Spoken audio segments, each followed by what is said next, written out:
a frozen October night in 1941, somewhere above the German lines near Moosdok, an air raid siren pierced the darkness.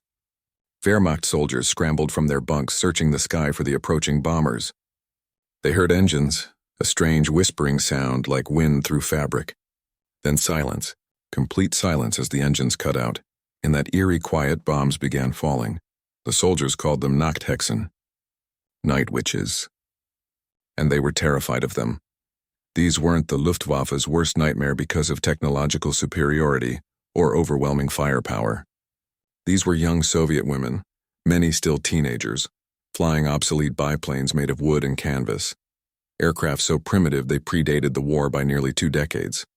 They had no radios, no radar, no parachutes, no defensive weapons. Their bombs were literally strapped to the wings with wire, and yet, between 1942 and 1945, the 588th Night B0mb3r Regiment would fly over 23,000 combat sorties, drop 3,000 tons of explosives, and become one of the most decorated units in Soviet aviation history. This is their story, not the sanitized Soviet propaganda version, but the raw, complicated truth of what these women endured, what they accomplished, and what it cost them. To understand the Night Witches, you need to understand the world they came from, a world where women flying combat missions seemed simultaneously impossible and inevitable. The Soviet Union in 1941 was unlike anywhere else on Earth. Stalin's propaganda machine promoted gender equality, not out of progressive idealism but pragmatic necessity. The revolution had promised to liberate women from traditional constraints. In practice, this meant women were expected to work in factories, dig ditches, drive tractors, and when war came, fight. But there was something else, something that predated Stalin's regime. Russia had a peculiar aviation culture. In the 1920s and 1930s, flying clubs proliferated across the Soviet Union. Aviation was presented as the future, the domain of the new Soviet man, which included women. Young people, male and female, learned to fly gliders and small aircraft as part of state-sponsored youth programs. Marina Raskova understood this better than most. She was already a Soviet aviation celebrity by 1938, the navigator who'd helped set a women's distance record flying from Moscow to the Far East, a flight that made international headlines. She'd become a hero of the Soviet Union, her face on posters, her name known to every schoolgirl who dreamed of flying. When Germany invaded the Soviet Union on June 22, 1941, the initial response was catastrophic. The Red Army collapsed under the Wehrmacht's advance. Cities fell. Millions of soldiers were captured or killed. Stalin briefly disappeared from public view, apparently shocked into paralysis by the scale of the disaster. In this chaos, Marina Raskova received thousands of letters from young women begging for the chance to fight. These weren't abstract patriots responding to propaganda. They were daughters whose fathers had been mobilized, sisters whose brothers were dying at the front, students whose universities had been bombed. They wanted to do something, anything, other than wait helplessly for the Germans to arrive. Raskova brought a proposal to Stalin. Let her form all-female aviation regiments. Not support units or medical flights, but actual combat squadrons. The idea was radical even by Soviet standards. No nation on Earth fielded female combat pilots. The British had women ferrying aircraft, the famous Air Transport Auxiliary, but they didn't fly combat missions. The Americans would create the WASPs, but again, non-combat roles. The Germans considered the entire concept absurd, a violation of natural order.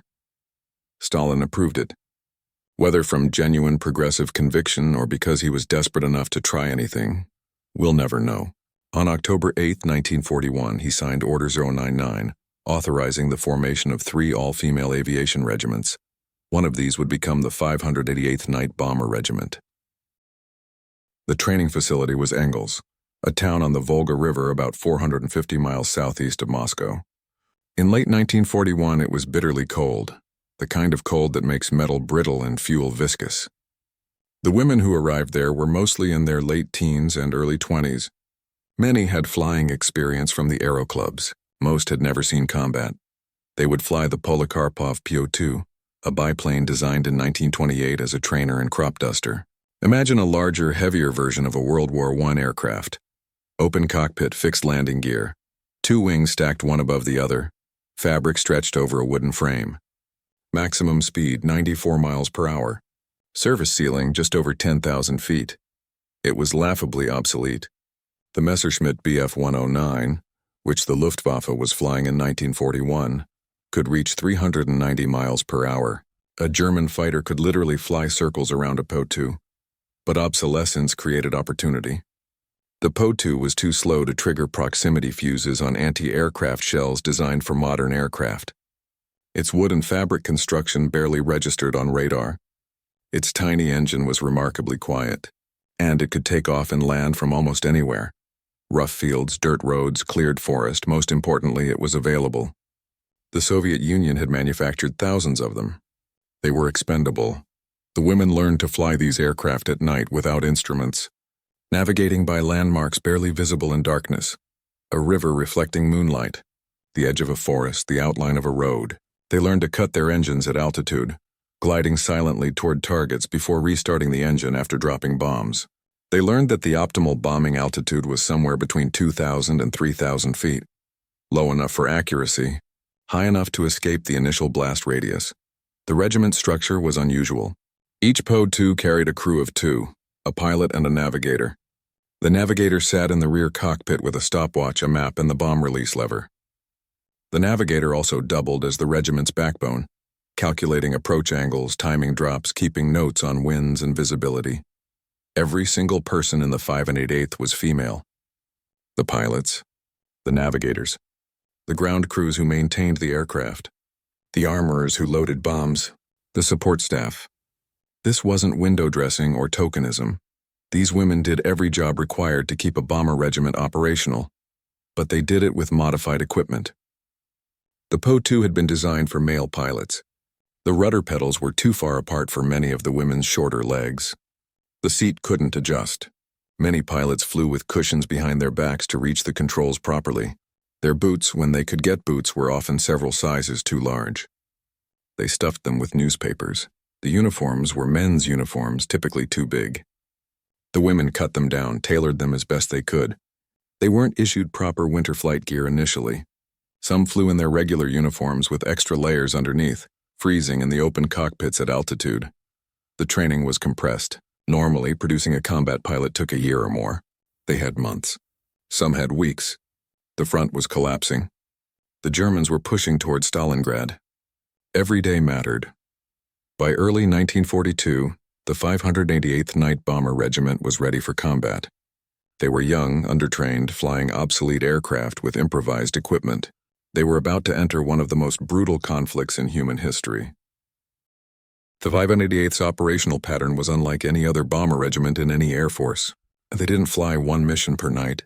They flew 8, 10, sometimes 15 missions per crew, per night. Here's how it worked. The aircraft would take off at dusk, fly to the target area, usually German positions, supply depots or troop concentrations, drop their bombs, return to base, reload, and immediately take off again. This continued until dawn. Each Po-2 could carry a maximum bomb load of about 350 pounds, 6 small bombs strapped to the wings. That's a fraction of what a conventional bomber carried. A single American B-17 could carry 4,800 pounds. But the Po-2s made up for small payload with sheer persistence. The psychological effect was devastating. German soldiers learned to dread the night witches not because they caused massive casualties on any single run, but because they never stopped coming. You'd hear the engine. The bombs would drop. The plane would leave. 20 minutes later, you'd hear another engine. More bombs. This went on all night, every night, making sleep impossible, keeping everyone on edge. German anti-aircraft crews found the Po-2s maddeningly difficult targets. They were small, slow, maneuverable, and flew low. Searchlights would sweep the sky trying to catch them. Anti-aircraft guns would fire blind into the darkness, hoping for a lucky hit. The Night Witches developed tactics specifically to exploit these weaknesses. A common approach involved 3 aircraft. 2 would deliberately draw searchlights and anti-aircraft fire, weaving and dodging to hold attention. The 3rd would cut its engine and glide silently to the target while the Germans were distracted. After dropping bombs, all 3 would scatter in different directions. Cutting the engine was terrifying. You're gliding through darkness in a fabric-covered aircraft. essentially a motorized kite, hoping you've calculated the glide slope correctly, hoping you don't stall, hoping the engine restarts when you need it. Engines didn't always restart. Sometimes the cold caused failures, sometimes damage from previous missions compromised systems. The navigator's job during these attacks required extraordinary nerve. She sat in the open rear cockpit, exposed to slipstream and freezing temperatures, using a stopwatch to time the approach, watching for landmarks to confirm position, calculating the exact moment to release the bombs. Too early, you miss. Too late, you're in the blast radius. Nadezhda Popova, one of the regiment's most decorated pilots, later described returning from missions to find her aircraft riddled with bullets. The fabric would be torn in dozens of places. Control cables would be frayed. Wooden structural members would be splintered. And they'd patch it with whatever materials were available. Fabric from parachutes, spare canvas, sometimes even bedsheets, and fly it again the next night. The ground crews worked miracles. Between sorties, they had minutes to refuel the aircraft, load bombs, make emergency repairs. They worked in darkness. Lights would attract German bombers, using shielded lanterns and touch to guide their work. They worked in cold that made metal painful to touch with bare hands. They worked through exhaustion, through hunger, through the constant awareness that any mistake could kill the women they were sending back into the sky. The physical toll was brutal.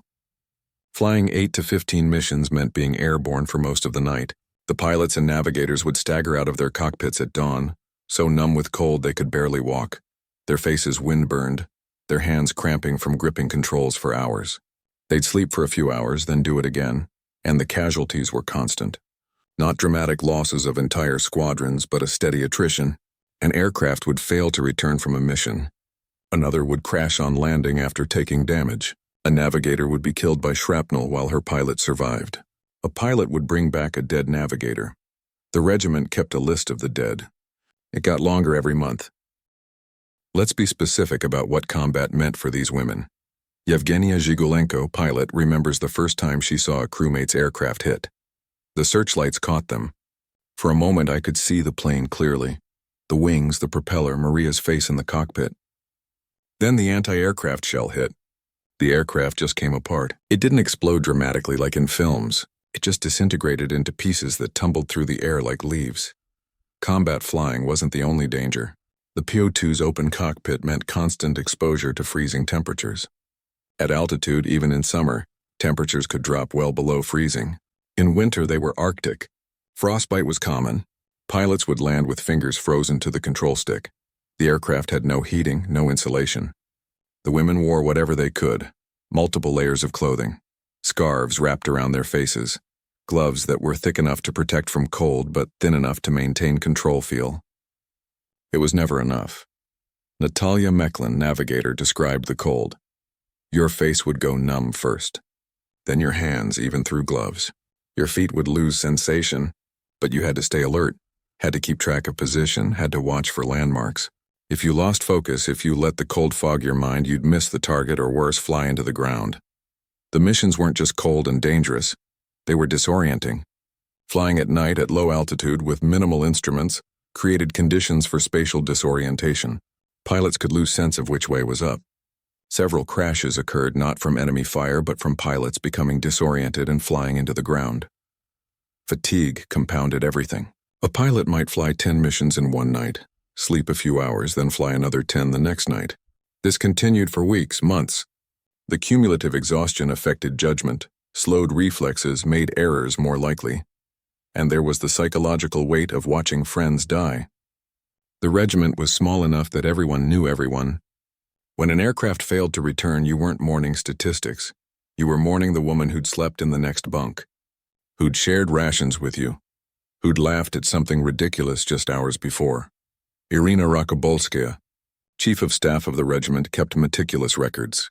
Years later, she'd remember not just names but details.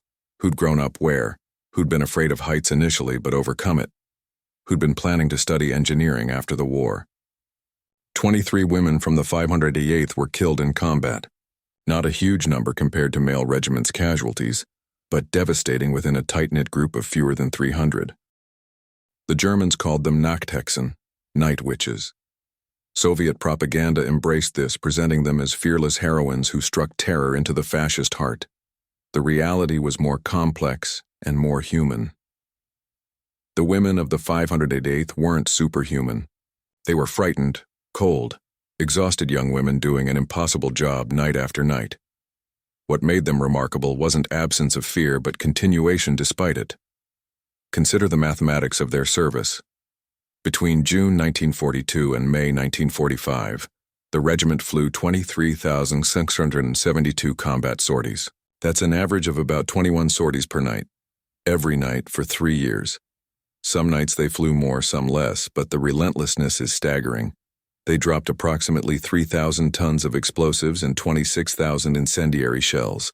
They're credited with destroying or damaging 17 river crossings, 9 railways, 2 railway stations, 26 warehouses, 12 fuel depots, 176 armored vehicles, 86 firing positions, and 11 searchlights. These statistics appear in official Soviet records, and like all wartime statistics, they should be viewed with some skepticism. Verifying bomb damage at night from a moving aircraft is difficult. Soviet military culture encouraged exaggeration of enemy losses. The actual numbers might be lower, but even discounting for overstatement, the regiment's operational record is extraordinary. They maintained operational tempo that would have broken most units. They did this with minimal resources, obsolete equipment, and facing an enemy that vastly outmatched them technologically. 23 members of the regiment received the Hero of the Soviet Union decoration, the USSR's highest military honor.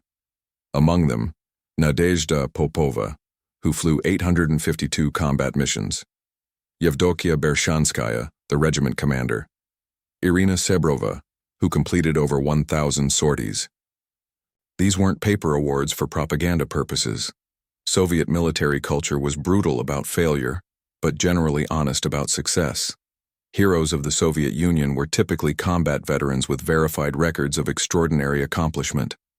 But here's what the official records don't capture: the texture of the experience, the smell of cordite and aviation fuel, the sound of fabric tearing when shrapnel punched through wings, the taste of fear, the weight of exhaustion so profound you'd fall asleep standing up.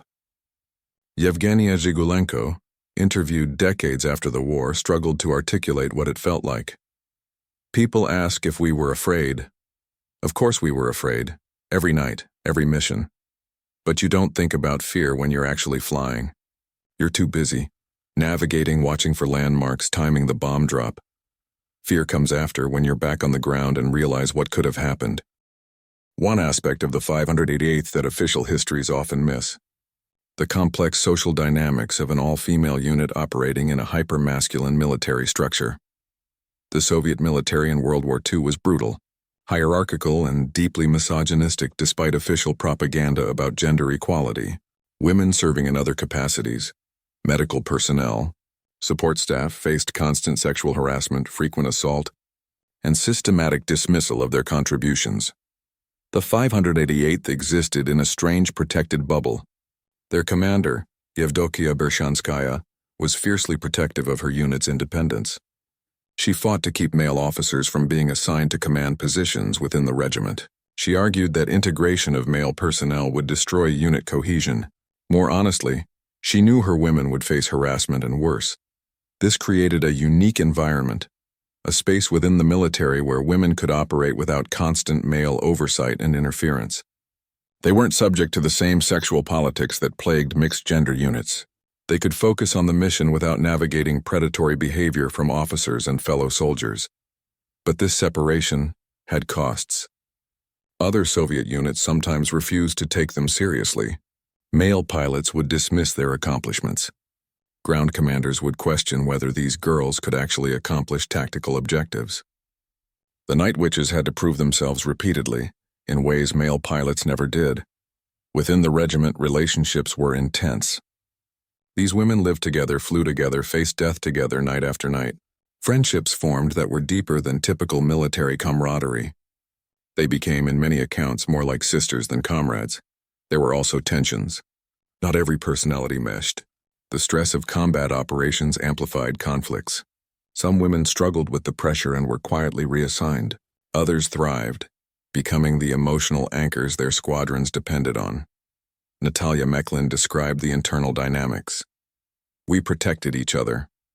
If someone was struggling, having a bad day, falling apart from fear or exhaustion, the others would cover.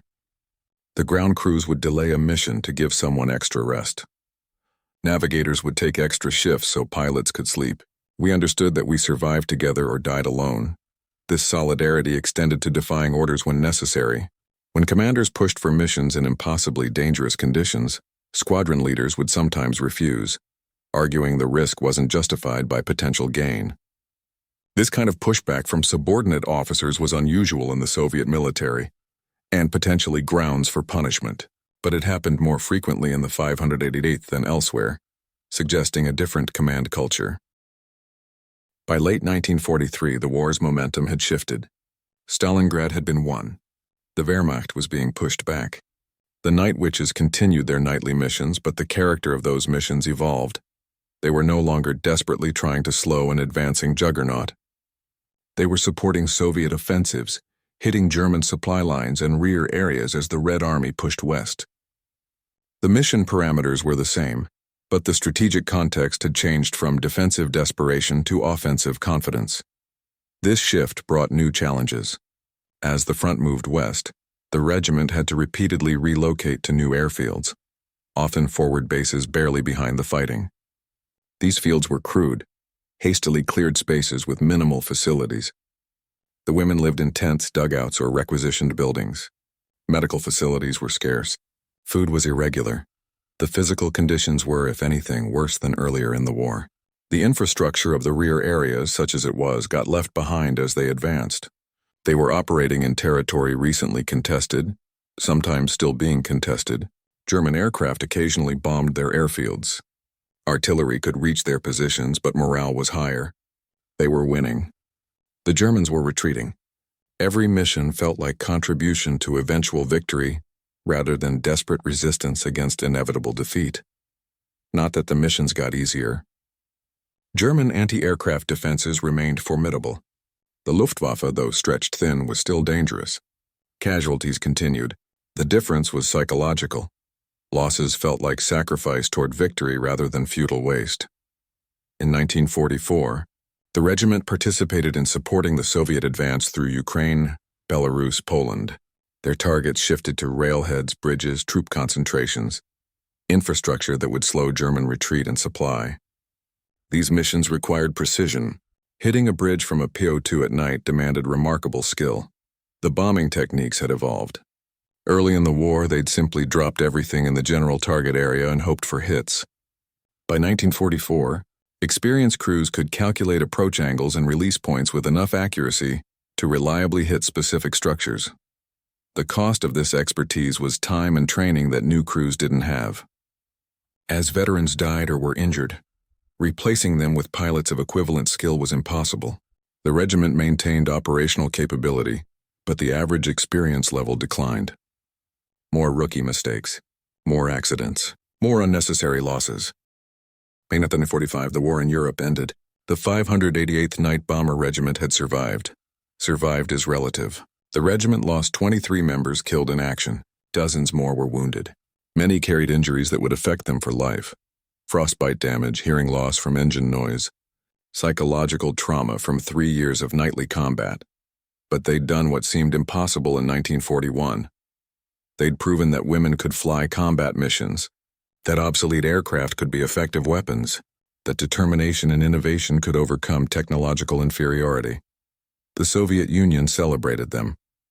They were paraded through Moscow. Their stories were featured in newspapers and radio broadcasts. 23 received the Hero of the Soviet Union. Many others received lesser medals and honors. Then, gradually, they were forgotten. This wasn't deliberate suppression. The Soviet Union had millions of veterans, thousands of units with remarkable records. The Night Witches were exceptional, but so were many others. As the immediate post-war celebration faded, as the Soviet system turned attention to rebuilding and then to the Cold War, specific unit histories became less prominent. The women themselves mostly returned to civilian life. Some continued flying, Many went to university, completed degrees interrupted by war. They married, had children, built careers. They carried their experiences privately, mentioning them occasionally but not dwelling on them. Soviet culture wasn't conducive to dwelling on wartime trauma. The official narrative was heroic sacrifice and glorious victory. Individual psychological damage wasn't acknowledged. PTSD wasn't recognized as a concept. You were expected to move on, contribute to building socialism. Most of the Night Witches did move on, functionally, if not emotionally. They lived relatively normal post-war lives, but the night missions never entirely left them.